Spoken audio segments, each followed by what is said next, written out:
दुर्गा नदी के किनारे बसा एक गांव फूलपुर। गांव में कुछ 100-150 लोग रहते थे। अंजलि, जो कि पास ही के जिले में रहती थी और 12वीं पास कर चुकी थी, उसके पिताजी ने बेटी को जल्दी विदा करने के लिए उसकी शादी फूलपुर गांव के मुकेश से करवा दी थी। मुकेश कभी स्कूल नहीं गया था और इस कारण वो पढ़ा लिखा नहीं था और बाकी गांव वालों की हालत भी मुकेश जैसी ही थी। मुकेश के घर में उसके माता पिता भी रहते थे। सासू माँ, मैं बाहर मंदिर तक जा रही हूँ, आधे घंटे में आ जाऊंगी। अरे अभी कहीं जाने की जरूरत नहीं है, चुपचाप जाके रसोई में रात के खाने की तैयारी करो। और ये घूंघट क्यों हटा लिया है तुमने? क्या पता नहीं कि इस गांव में औरतें बिना घूंघट के नहीं रहती? रात में अंजलि छत पर जाकर अपनी मम्मी से बात कर रही होती है। तभी गांव की 3-4 औरतें उसे देख लेती है और दरवाजे पर आकर उसकी सास से शिकायत करने लगती है। और क्या हुआ? अरे छत पे तो देखो, आपकी बहू मटक मटक के किसी से फोन पर बात कर रही है। दिन भर फोन पे लगी रहती है। अरे कल तो मंदिर के पास वो क्या कहते हैं, सेल्फी ले रही थी।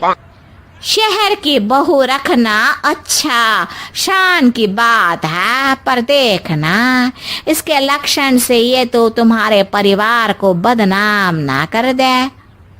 ये पहली बार नहीं था जब सास से गांव के लोगों ने अंजलि की बुराई या शिकायत नहीं की हो। अब तो ये रोज की बात थी। अंजलि ये सब सुन लेती है। जब वो नीचे जाती है तो मुकेश भी वहां आ जाता है। सास कहती है, बेटा, लोग घर आकर शिकायत करने लगे हैं बहू के कामों की। देख लो, पति हो, संयम से रखो इसे। माँ जी, मैं तो अपनी माँ से बात कर रही थी क्योंकि यहाँ कोई बात करने लायक ही नहीं है और अब मैं माँ के पास ही रहूंगी। वहाँ क्या रहना, वहाँ बाहर के लोग तो ठीक है पर घर के लोग भी इज्जत ना दे सके। अरे नहीं नहीं अंजलि, ऐसा नहीं है, धीरे धीरे सब ठीक हो जाएगा, तुम फिक्र ना करो। अरे बस कुछ बोलना ही नहीं है, सर पे चढ़ा रखा है बहू को। सास मुकेश की नरम बात सुन के वहां से मुंह चढ़ाकर चली जाती है। मैं तो कहती हूँ हम दोनों शहर चले जाते हैं। मैं पढ़ी लिखी हूँ, मुझे वहाँ नौकरी भी मिल जाएगी और थोड़े दिनों में आप भी वहाँ कुछ काम ढूंढ लेना।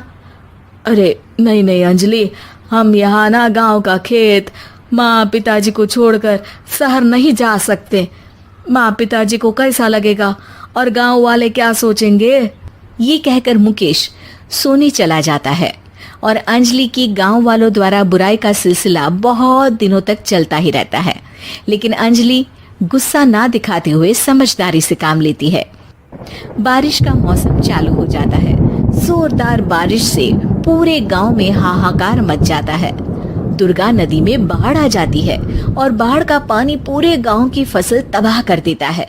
फसल की ये हालत देखकर गांव वाले निराश हो जाते हैं और बात तो यहाँ तक पहुँच जाती है कि कुछ लोग तो अंजलि को इस सब का दोषी ठहरा देते हैं। अरे पूरी फसल तबाह हो गई, पता नहीं किसकी नजर लग गई है। अरे जब से चौधरी परिवार में ये शहर की बहू आई है ना, तब से ही गांव की शांति चली गई है। इसके कर्म कांड से माँ दुर्गा नदी भी खुश नहीं है। ये सब सुनकर बेचारी अंजलि रोते हुए अपने घर चली जाती है। कुछ दिन बाद सभी गांव वाले अपनी फसल का मुआवजा लेकर अपने अपने घर आते हैं। मुकेश भी 1500 लेकर आता है। अंजलि को जब पासबुक दिखाता है तो अंजलि हैरान हो जाती है। अरे ये पासबुक में तो उन्होंने 4000 की एंट्री करी है और आपको सिर्फ 1500 दिए। सच में? अरे वो सरकारी अफसर आपको बेवकूफ बना रहे हैं। सरकार की तरफ से हमें 4000 मिले हैं लेकिन बाकी का सारा पैसा खुद ही खा रहे हैं। आप लोग के अनपढ़ होने का फायदा उठा रहे हैं। ये सब सुनकर मुकेश परेशान हो जाता है लेकिन अंजलि उसे हिम्मत से काम लेने को कहती है और सुबह होते ही मुकेश को पंचायत कार्यालय ले जाती है और साथ में गांव के और लोगों को भी। आप सरकारी बाबू क्या गांव के लोगों को बेवकूफ समझते हैं? आपको क्या लगता है ये पढ़े लिखे नहीं है तो आप कुछ भी मनमानी करेंगे? ये बेचारे दिन रात इतनी मेहनत करते हैं, ये हमारे अन्नदाता हैं और आप इनके साथ ऐसा धोखा करते हैं। अरे क्या बके जा रही है ये लड़की, किस धोखे की बात कर रही है? अपने कांड करके नदी माँ को नाराज करके हमारा नुकसान करके इसे चैन नहीं मिला क्या? सरपंच जी, इन सरकारी बाबू ने मुझे बेवकूफ बनाया है और मेरे हिस्से के पैसे खुद चट कर गए। बस ये सुनते ही सरपंच वहां से दुम दबाकर भाग जाता है। पता चलता है कि जनपद अधिकारियों ने गांव के सरपंच के साथ मिलकर सबके साथ धोखा किया है।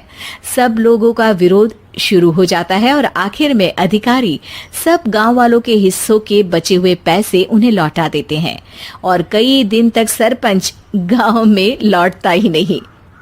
अंजलि, तुम नहीं होती तो हम गांव वालों को तो पता ही नहीं चलता कि ये हमें हर बार बेवकूफ बनाते हैं। हाँ हाँ अंजलि बेटी, हमें माफ कर दो। हम सब तुम्हें बुरा भला कहते रहे, लेकिन तुमने ही आज हमें बेवकूफ बनाने से बचाया है। हमें तुम पर गर्व है बेटी। अब समझ आया कि सरपंच तुमसे नहीं, तुम्हारे पढ़े लिखे होने से नफरत करता था। क्यों ना इस बार हम अंजलि को ही सरपंच पद के लिए चुन ले? क्या कहते हो गांव वालों? पढ़ी लिखी सरपंच।